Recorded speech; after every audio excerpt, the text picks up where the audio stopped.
और उन उच्च कोटि के व्यवसायियों ने जो करोड़पति थे उनको निमंत्रित किया। अमेरिका का राष्ट्रपति चुना गया तो स्वाभाविक भोज दिया। भोज में लिंकन को भी बुलाया कि आप राष्ट्रपति हैं, आपके सम्मान में हम भोज दे रहे हैं और शाम को 7 बजे आपको इस जगह पहुंचना है, इस होटल में पहुंचना है। 7 स्टार होटल थी, यहां तो 5 स्टार होटल ही होती है, वहां 7, 8, 9, 10, 11 स्टार भी होटल भी होती हैं। वो गया अपने सामान्य वही चप्पल पहने हुए, पैंट पहनी हुई सामान्य और सामान्य कुर्ता पहना हुआ और चला गया तो दरबार ने रोक दिया। यहाँ अमेरिका के राष्ट्रपति आने वाले हैं, तुम हट जा। उसने कहा कि मैं अमेरिका का राष्ट्रपति हूं भाई, अंदर तो मेरे सम्मान में भोज हो रहा है, तुम मुझे रोक रहे हो। तेरे जैसे बहुत राष्ट्रपति मैंने देख लिए, उसको भगा करके दूर कर दिया। फिर दूसरी बार 15 मिनट हो गए, अंदर इंतजार कर रहे हैं कि राष्ट्रपति टाइम के पक्के हैं, आए ही नहीं। क्या हुआ, शायद कोई काम हो गया होगा। फिर 5 मिनट बाद 10 मिनट बाद फिर आया। उसने कहा कि मेरे सम्मान पूछ लो, मैं लिंकन हूं। उनका यहाँ तो 10,000 लिंकन बनते, तेरे जैसे पागल बहुत हैं। चल हरेक अपने आपको लिंकन कहता है, वहां चला जा, जूते खाएगा, गेट वहां खड़ा हो जा। फिर बेचारा एक तरफ खड़ा हो गया। ऐसा आधा घंटा कसम कसम में वो लिंकन चलता रहा, क्यों कपड़े ऐसे ही पहने हुए थे। वो घर गया। घर जाने के बाद में एकदम से नई पैंट, नया शर्ट, एकदम टाई बांधी, हेड लगाया, हाथ में छुरी ली और एक बग्गी किराए पर ली बहुत उच्च कोटि की, और उसमें एकदम से आया।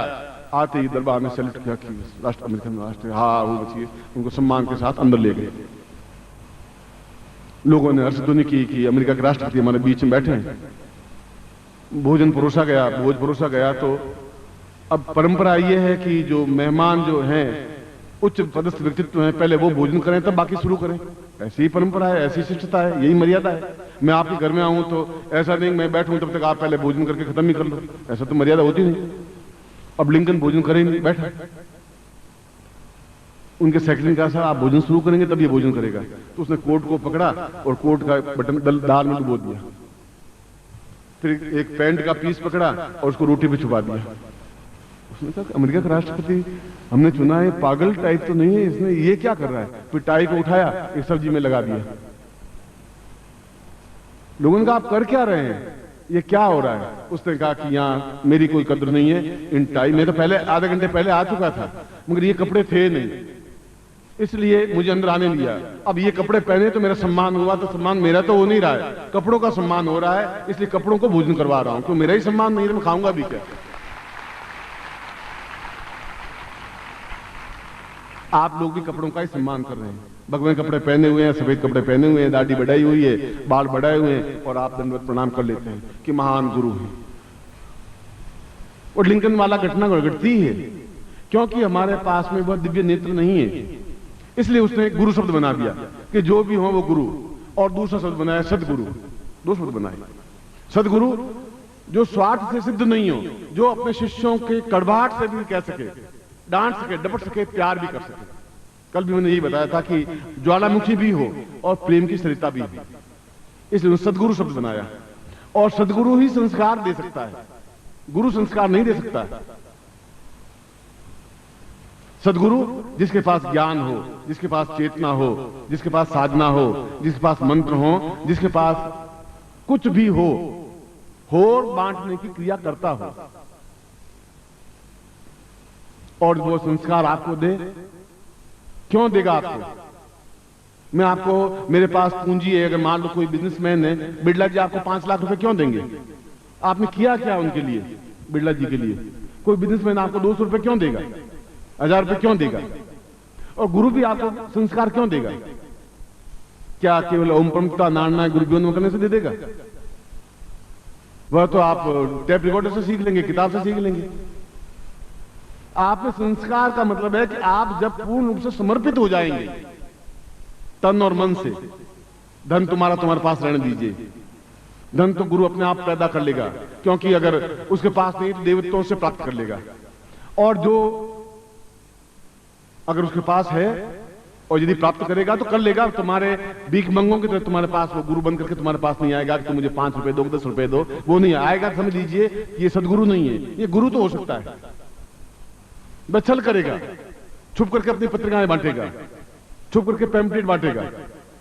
और खुलेआम कुछ काम करिए। इसलिए वेद व्यास ने कहा कि शिष्य की मर्यादा यह है कि अपने आप को पूर्ण रूप से समर्पित करे। फिर मैं सब दोहरा रहा हूं, समर्पित करे। तीसरी बार भी कह रहा हूं कि आप समर्पित हो, पूर्ण रूप से अर्पित हो। अब मर जाएंगे तो मर जाएंगे, डूबेंगे तो डूबेंगे, निर्धन रहेंगे निर्धन रहेंगे, भूखे मरेंगे तो भूखे मरेंगे। हमें तो बागडोर आपके हाथ में सौंप दी है, अब मर्जी तुम्हारी, जैसा आप करें वैसा कर लीजिए। केवल होठों से बोलने से काम नहीं चलेगा, अपने आप को समर्पित करने से काम चलेगा। फिर कोई गुरु मिलेगा आपको, फिर आपको भरमाएगा, फिर आप भ्रमित हो जाएंगे। फिर कोई आपको चाचा मिलेगा, आपको दादा मिलेगा, नाना मिलेगा, बाप मिलेगा, मां मिलेगी, पत्नी मिलेगी। फिर कह रहा है ये क्या कर रहा है, क्योंकि जैसे वो है उस तरीके से आपको बनाने के लिए प्रयत्नशील होंगे ही, क्योंकि वे आपके स्वजन हैं और मेरी व्यक्तिगत राय में वे दुर्जन हैं। वे आपको स्वजन कहें और आप कहें, यह आपकी मर्यादा है। आप उनके चरण स्पर्श करें, उनका सम्मान करें, मगर उनकी गलत विचारों को अपने आप में थोपने की क्रिया नहीं करें। अपने आप में पूर्ण रूप से अपने विचारों को चिंतन करें कि सत्य क्या है। जो सत्य है आप उसको पकड़िए, मेरी बात माने नहीं माने को जरूर नहीं है, मगर वे आपको गुमराह कर रहे हो, गलत कर रहे हो, तो फिर संस्कारित नहीं बन पाएंगे आप। और संस्कारित होने के लिए आपके अंदर गुरुत्व स्थापन होना जरूरी है, और होता है। मेरे अंदर भगवान शिव स्थापित हैं। एक क्षण भी ऐसा नहीं होता कि मैं उनके दर्शन नहीं करूं, ऐसा होता ही नहीं।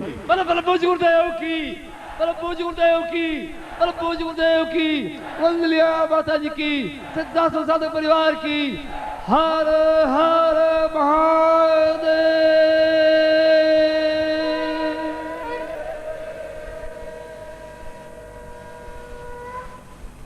और समर्पित शिष्य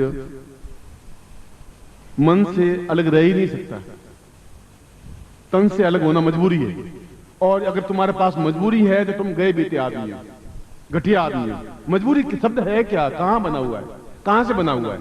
असंभव और मजबूरी तो शब्द ही नहीं है शब्दकोश में, और मेरे शब्दकोश में नहीं है तो फिर तुम्हारे शब्दकोश में भी नहीं होने चाहिए। कौन सी मजबूरी है? गुरु जी मजबूरी थी, कौन सी मजबूरी थी भैया? क्या मजबूरी है? ये तो अंतिम क्षण तक तुम्हारी मजबूरी रहेगी। कौन सी मजबूरी है क्या? जब जीवन में एकदम से छलांग लगानी है तो समुद्र को पार करना है, तो फिर सोच विचार करने की जरूरत नहीं है। किनारे पर जो खड़ा रहेगा, घोंगे, सीप और कंकर पत्थर से झोली भर के जाएगा। बीच समुद्र में जो कूदेगा, या तो मगरमच्छ की भेंट हो जाएगी या फिर मोती लेके बाहर निकल जाओगे, फिर बीच में नहीं रह पाओगे आप। मैं तुम्हें कायर और बुज़दिल नहीं बनाना चाहता हूं। मैं ये भी नहीं कहना चाहता हूं आप लड़कू बन जाएं। मैं ये नहीं कहता हूं आप AK-47 राइफल उठा लें। मैं ये भी नहीं कहता हूं आप किसी को मारे पीटें। मैं कह रहा हूं कि आपके आंख में तेजस्विता होनी चाहिए, और तब हो पाएगा कि सूर्य ने कहा है कि जल में कुंभ, कुंभ में जल है, बाहर भीतर पानी, फूटा कुंभ जल जल ही समाना, यह तथ्य कहा गया नहीं। ज्ञानियों ने यह तथ्य कहा है कि एक गिलास में पानी है, एक समुद्र में पानी है, दोनों पानी अलग अलग है। जो ही गिलास को समुद्र में डुबाया वो दोनों पानी एक मिल गए, उसको भी समुद्र देवता कहने लगे। जब आप अलग हैं तो फिर अलग हैं। जो ही आप मुझे मिक्स हुए, अपने समाहित हुए, तो आप भी अपने आप में पूर्ण तत्व प्राप्त कर ही लेंगे। उसमें कुछ रुकने की संभावना ही नहीं है। गुरुदेव की, गुरुदेव की, वंदलिया माता जी की, सिद्धार्थ साधक परिवार की, हर हर महादेव।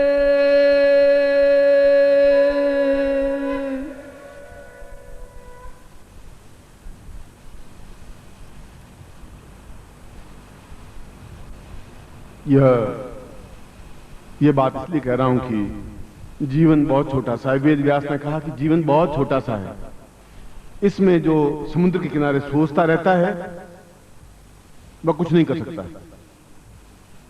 और ज्यादा से ज्यादा नुकसान तुम्हारा क्या हो सकता है? भूखे मरेंगे, ये होगा ना? इससे ज्यादा कोई नुकसान तो कुछ होगी नहीं। अगर भूखे मरेंगे तो मेरा घर खुला है आप सबको, लोगों के लिए, जिंदगी भर के लिए, अगली जिंदगी के लिए भी खुला है। बस ये और गारंटी है। इसके अलावा गारंटी आपको क्या दे सकता हूं? मैं अपने शब्दों से मुकरूंगा नहीं। और मजदूरी बोरी ढोकर के रोटी खा लेंगे, पत्नी को खिला देंगे, बच्चों को खिला देंगे। और बड़े हो गए बच्चे, सपूत होंगे तो कमा के खा लेंगे, कपूत होंगे तो मैं दूंगा वो भी उड़ा देंगे। फिर मैं काहे के लिए माथा फोड़ी करूं? मैं पैसे दूं, कपूत होगा उड़ा देगा, तभी बेकार। सपूत होगा अपने आप कमा लेगा। मैं काहे के लिए मोहग्रस्त बनूं? क्यों मोहग्रस्त बनूं? आप क्यों मोहग्रस्त बने? आप उनको छाया देकर के कब तक शेल्टर देते रहेंगे? अपने आप में अहम ब्रह्मास्मि शब्द इसीलिए बनाया है। न तातो न माता न बंधु न भ्राता न पुत्रो न पुत्री न भट्क्यो न भर्ता। शंकराचार्य कह रहे कुछ है ही नहीं, और वास्तव में सत्य कह रहा है। और सत्य अगर विश्वास करना है तो शमशान में जाके खड़े हो जाए, जिसकी अर्थ ही आ रही है। और फिर देख लीजिए कि वो जल रहा है, सब लोग, पत्नी भी खड़ी है, चाचा चाची सब खड़े हैं, बहुत चले गए, स्वर्गवासी हो गए। क्योंकि हमारे भारत में नरकवासी कोई होता ही नहीं, सभी स्वर्गवासी ही होते हैं। चाहे पाप करे अधर्म करे, वो स्वर्गवासी होते हैं, हो गए स्वर्गवासी।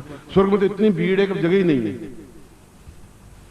और वे सभी जो पत्नी कहती थी आपके बिना तो एक मिनट भी रह नहीं सकती, बहुत बहुत धड़कन होने लग जाती है, यहाँ दर्द होने लग जाता है, वो भी खड़ी खड़ी टुक टुक देखती रहती है, फिर वापस घर आ जाती है, रोटियां खा लेती दूसरे दिन। अब कौन सी मां रही, कौन सी पत्नी रही, कौन सा पति रहा? शंकराचार्य साफ कह रहे हैं, न तातो न माता न बंधु न भ्राता। ये ज्ञान, ये चेतना कब आएगी? ये चेतना आएगी संस्कार से। हम रहे गृहस्थ में, गृहस्थ के कर्तव्यों का पालन करें, मगर दृढ़ता के साथ खड़े हों, मजबूती के साथ अपने कार्य को करें। वैसा तोता मैं आपको नहीं बनाना चाहता जो पिंजरे में बंद है, और आप पिंजरे में बंद हैं। मेरी बात कड़वाहट से भरी हुई है, मगर मैं आपकी चापलूसी करूंगा क्यों? मुझे क्या स्वार्थ है आपसे मैं चापलूसी करूं? चापलूसी वो करेगा जिसको ये है कि कल गुरु पूर्णिमा 5 रुपए चढ़ाएगा। मैं तो कहता हूं आप चढ़ाने की जरूरत है ही नहीं, मुझे एक पैसा भी नहीं चढ़ाना है, न कपड़े चढ़ाने। मैं साफ कह रहा हूं, मेरे पास है तो मेहनत की हुई जिंदगी में मेहनत कर सकता हूं। मैं शुरू हुआ था एक भिक्षा पात्र हाथ में लेकर के पैदा हुआ था। जब 5 साल का था तो मेरे हाथ में भिक्षा पात्र था, घर में फूटी कौड़ी नहीं थी। और आज जो संपन्नता है देवत्व से प्राप्त साधनों से प्राप्त संपन्नता है। वापिस लौट करके भिक्षा पात्र हाथ में भी आ जाएगा, तभी खोया मैंने कुछ नहीं है, तभी मेरे अंदर लाभ ही लाभ है। जो कुछ मुझे क्या तकलीफ है? मैं तो उस समय भी प्रसन्न था, आज भी प्रसन्न हूं।